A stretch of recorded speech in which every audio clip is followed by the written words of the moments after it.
The Doctor of Discernment is on the air. More than half the women in my administration are women. It's time that everybody wake up and pay attention. Dispensing a daily dose of common sense. No prescription required. President Biden's approval rating ranks right up there with jock itch. Come on, man. Give me a little break here. People should not be afraid of their governments. Governments should be afraid of their people. I don't believe in the no-win scenario. This is the Greg Belfrage Show. You know, this is one of those mornings when your heart is just really kind of heavy given the events that happened at what should have been really kind of a joyous celebration for the Kansas City Chiefs yesterday.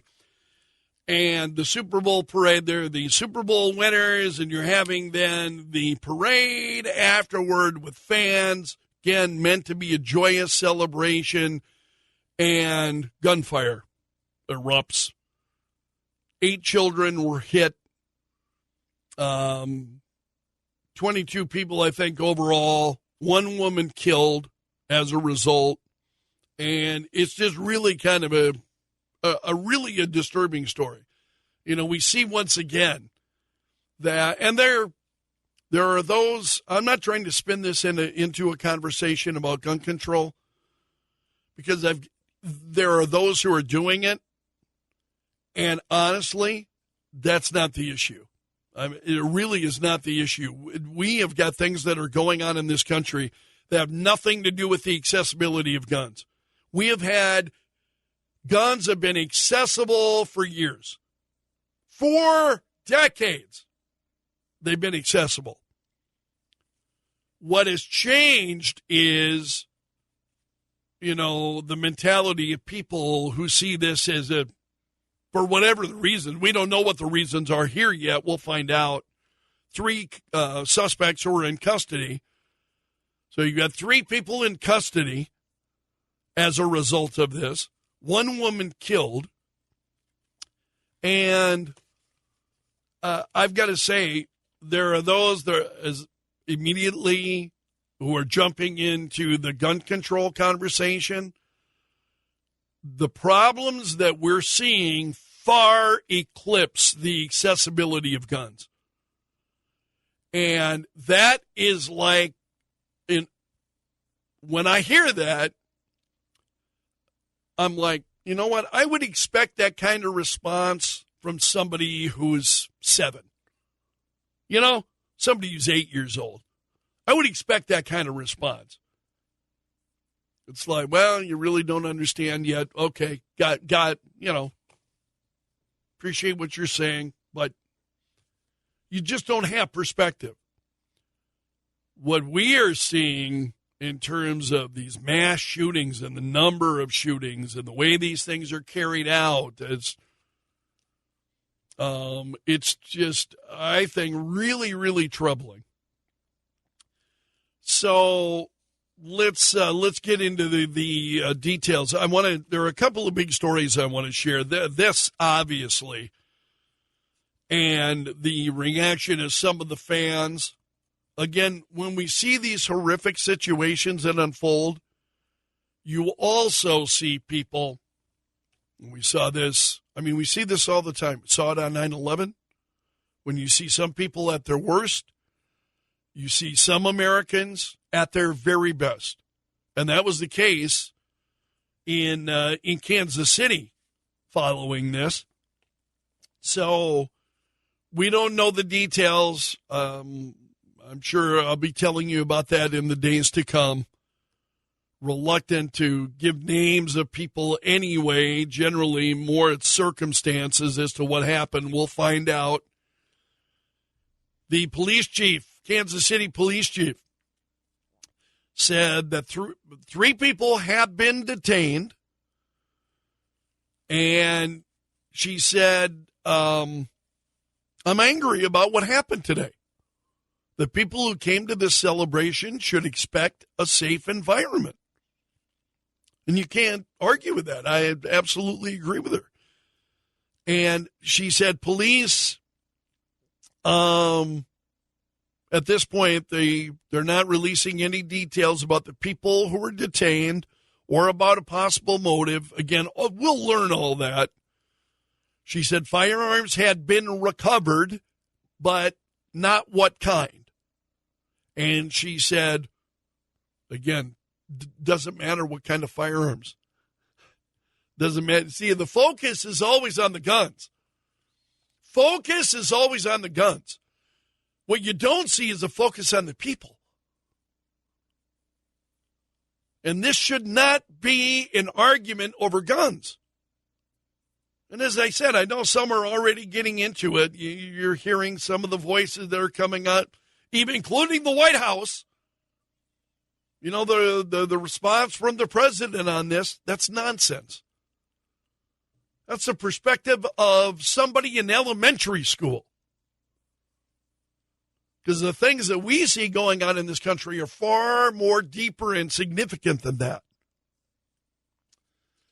So Chief Graves said all of this is being actively investigated, she said. So, and there are videos that are churning up and showing then the, what happened. The woman who was killed worked at a radio station then in Kansas City. It was a community radio station. And they said in a Facebook post last night that Lisa Lopez Galvin was killed in the shooting. And they said this senseless act has taken a beautiful person from her family and this KC community, they said. So her on-air name was Lisa G. People who know her, obviously, they loved her. They said she's the type of person who would jump in front of a bullet for anybody. That would be Lisa, one of them said. And there's other reaction from people who knew her. One who said she was the most wonderful, beautiful person. She was a local DJ. She did everybody's weddings. We all know her. She was so full of life. So initially she was taken to the hospital, and it was later yesterday afternoon that she died. And while she was in the hospital, her Facebook page then was filling up with messages, people offering hopes for a safe recovery, sending prayers to you and your family. And sadly, then she lost her battle. So also during this, you had people who were, again, you see when these kinds of tragic events happen, you see the worst and you see the best. And of the Kansas City Chiefs players, a number of them were on buses with kids and so on. And Albert Breer at Sports Illustrated said the players had been unbelievable, he said, calming panicked kids down. And he cited in particular Trey Smith. He said Smith went up to one upset kid, gave him the WWE title belt, and sat with him until he calmed down. So a lot of people impressed with what Smith and his teammates did on that bus. So there was a statement also released by the Kansas City Chiefs yesterday. They called the incident a senseless act of violence. They said they were saddened by what happened. Our hearts go out to the victims, their families, and all of Kansas City. We are in close communication with the mayor's office as well as the Kansas City Police Department. In fact, they released several statements yesterday. The Kansas City Chiefs did, kind of along the same lines, echoing those sentiments to fans and players and they, by the way, they said everybody with the Chiefs, all of the players, all of the management, all of their staff, all fine. None of them were injured in this event yesterday.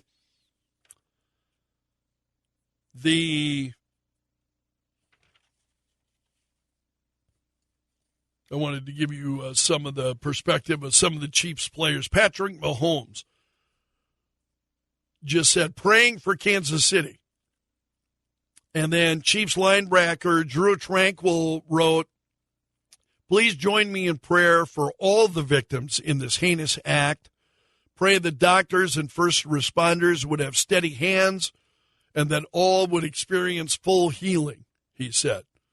And then the NFL released a second statement then. We're deeply saddened by the senseless shooting that occurred today near the end of the rally in Kansas City for the Chiefs. This is the NFL now.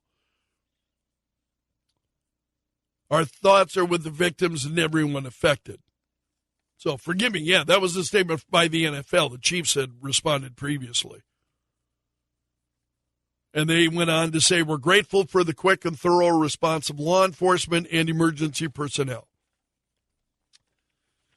There was also a story about the man who tackled one of the alleged shooters in this case. His name is Trey Filter. You can find his story at NewYorkPost.com this morning. He's a Chiefs fan, there with his family. Took his kids out of school to celebrate the Chiefs' victory. Go to the parade, something they have done before. Special for his family, something they enjoy. And he said he heard, their shots, and he hears somebody shout, get him! And then he sees somebody who is running through the crowd. And he assumes it's got to be that person. This guy running through the crowd. And he said, my brain tells me that must be him. And he said, I literally remember when I was tackling him thinking, I sure hope this is who they were yelling at me to get. He said, because I just went boom. And so he tackles the guy to the ground, and these two wrestle around. The guy manages to get free. And then enter a second Chiefs fan who comes after this guy, somersaults in the dirt. And this is when Trey Filter then decides he's going to jump back into it.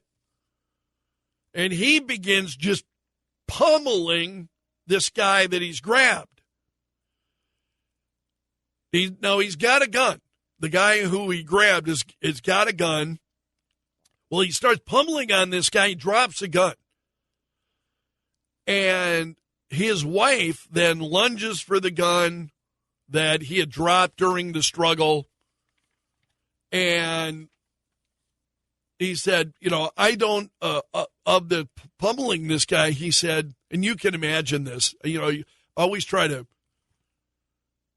you've got adrenaline pumping through your body like crazy. You don't know what's happening. You've heard shots. People are screaming, running. And in the midst of all that, you've caught this guy.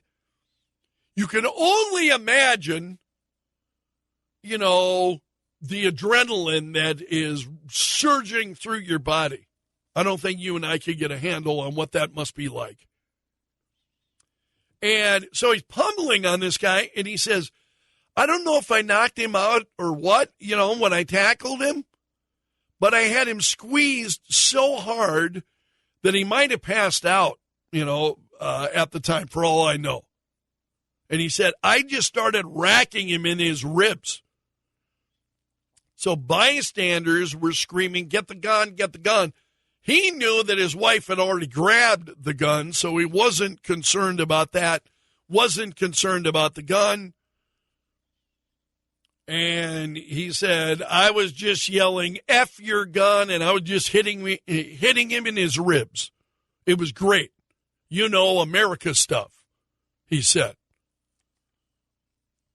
He said police were there in less than a minute, and they cuffed the gunman, and then he stands up. The crowd is applauding what he's done in capturing this guy. And he looks at his two sons and he says, "Get your mother. We're getting the blank out of here." Yeah, you can, wow. Again, you know, you see that kind of response from people. It's just absolutely incredible. So we'll be learning more about that. Certainly today, authorities will be holding news conferences, and we'll be getting additional details about what happened. But when you see people who are engaged in these kinds of heinous acts, one of the things that I always take away is you take a look and you see the actions then of other people who really rise to the occasion. And it's pretty incredible. That is just a huge story this morning. And again, I think it's a brain-dead response to start talking about guns, to immediately jump into, and some are. But we have things that I think that precipitate these kinds of events. Now, you've got 3 people in custody. Now, whether or not what the roles were, we don't know, but we've got 3 people in custody. And then you wonder, was this a planned event by 2 or more, or what happened there? We'll have to wait to find out.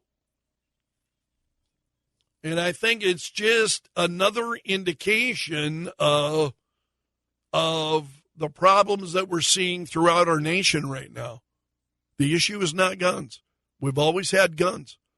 What we have not always had are lunatics who carry out things like this. That's what's new. That's what's changed. And it's not even, at this point, it's not even new. I mean, how long have we, at one point, it was young men and, the Columbine shooting, and I think that's when things really started to change. And it's just gotten worse and worse and worse. And it's not about guns. We've got more guns in the country than ever before. The issue is not about availability of guns. Overwhelming number of people who have guns are law-abiding people. They're not lunatics who are responsible for this kind of stuff. So we'll see what happens. One of the other big stories this morning is former Attorney General Jason Ravnsborg. And he was addressing the South Dakota Supreme Court yesterday. There was a hearing regarding his license to practice law in the state. So as you know, obviously no longer an Attorney General.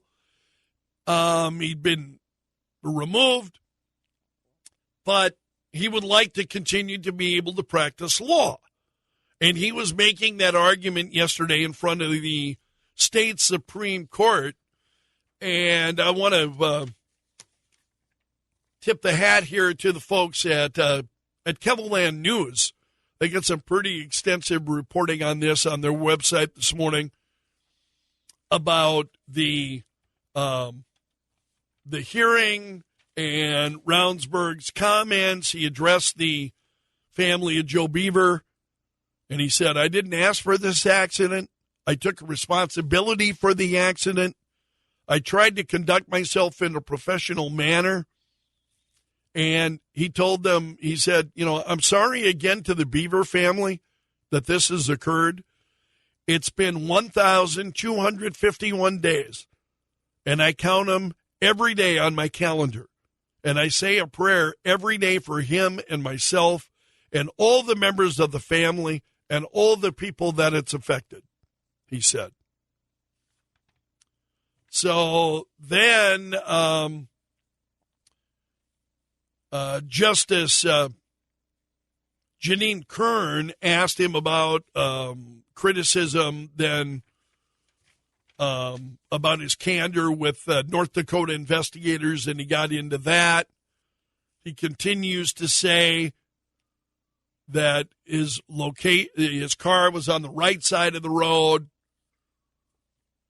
He said, I still know that I went to the right after impact, and that is not in their findings. They questioned me extensively about my cell phone usage, and I was just adamant that I was not on my cell phone at the time. And Ravnsborg said, while perception is very important to the legal profession, reality is even more important. There have been many things said about me that were false, Ravnsborg said. So there's more of this that I want to share, and I will pick this up coming up. Because Chief Justice Jensen asked Ravnsborg, did it ever cross your mind about leaving as Attorney General? Did it ever cross your mind to leave that position? And so I will share Ravnsborg's answer with you coming up.